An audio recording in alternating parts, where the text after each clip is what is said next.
Yeah, first of all, thanks again, man, for giving us the chance to always talk to you, Yeah. especially when it comes to like these like meaningful topics and like scenarios and stuff. Mm. And congrats on the the collab with Rémy Martin. Mm-hmm.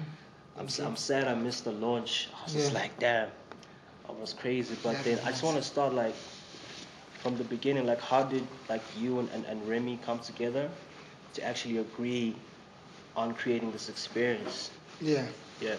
Well, I guess like with everything that we're trying to sort of do, we're trying to get involved in projects and situations that help people in some way, Mm.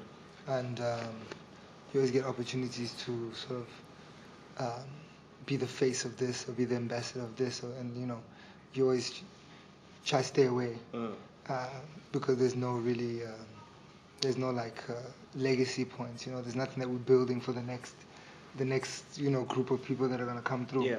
So Remy really approached this with already having a plan to create a program that uplifts other people and bringing a program that they've been running already in the States for quite a while.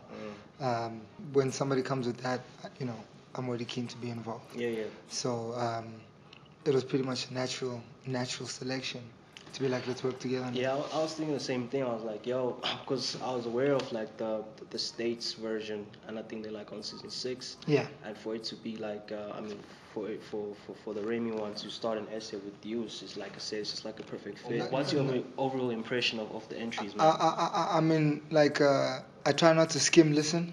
Yeah. So, since we just closed the submissions, I want to listen to everything properly in the studio. But the stuff I have listened to and the people that have notified me that they've sent their stuff through, I know it's already going to be amazing, huge variety. Guys are going to be sending all sorts of, also, guys have sent all sorts of tunes, all sorts of styles. So I'm really excited to hear it all. But yeah, the people that have told me and that have posted that they've submitted stuff, it's going to be crazy. Like, is it because I saw the video where you explain like, like you also like searching for like authenticity, apart from just like guys that make like popular beats and stuff. Have you found those like authentic Yeah, for sure. genres? That's for sure. Okay, okay, That's that's for cool. sure.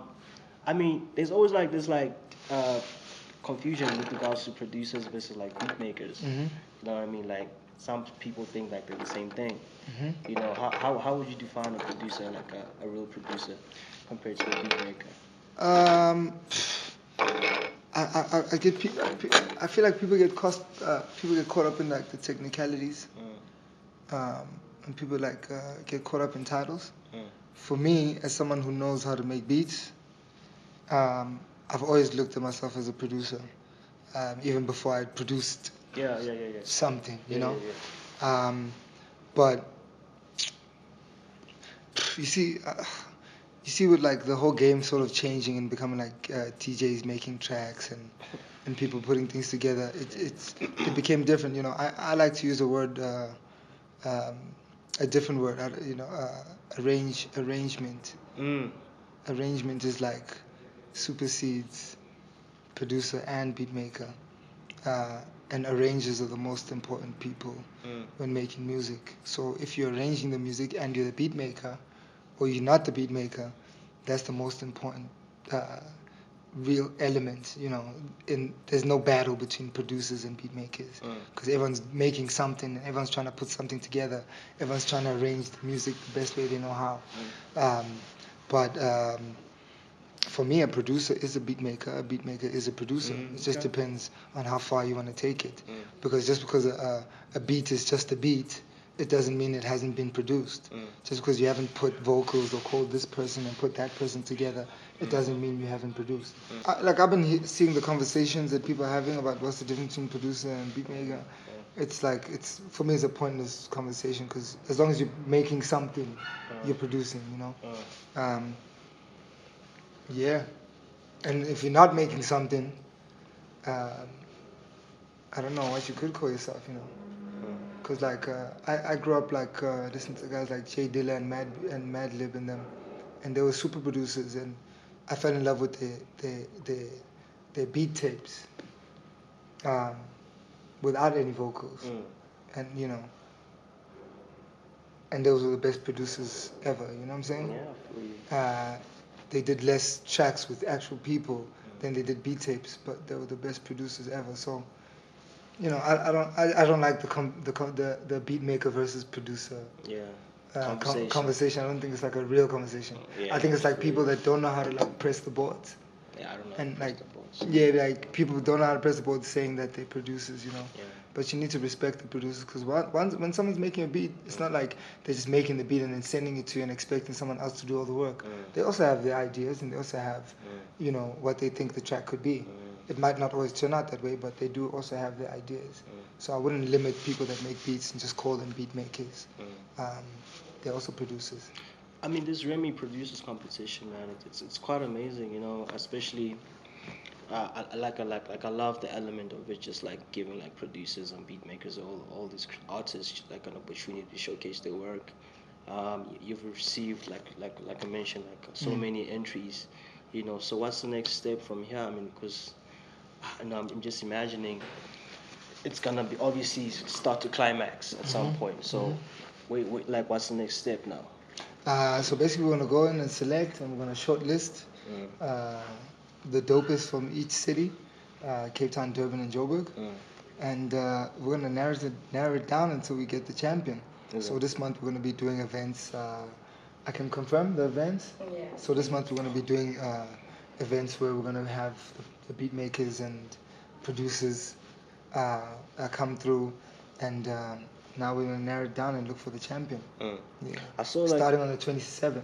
The 27th. I saw the 26th. 26th July. Okay. I saw the winner wins the opportunity to create a track. Yeah. With you, right? Yeah. Okay, that's cool. And I think amongst the other prizes, but we also got Mpilo. People mustn't forget about Mpilo. Master Flat. Of course. Flat is also there, and yeah, we've already started putting together a few ideas, you know, which is great. So, like, we have a solid vision of what we want to create, and want to make it big. It's like it's not just going to be a track. It's really going to be like a movement that evolves from that, from whatever we create. I mean, why did you, speaking about Master A Flat, like why go with him with regards to, you know, helping you judge and choose the beats?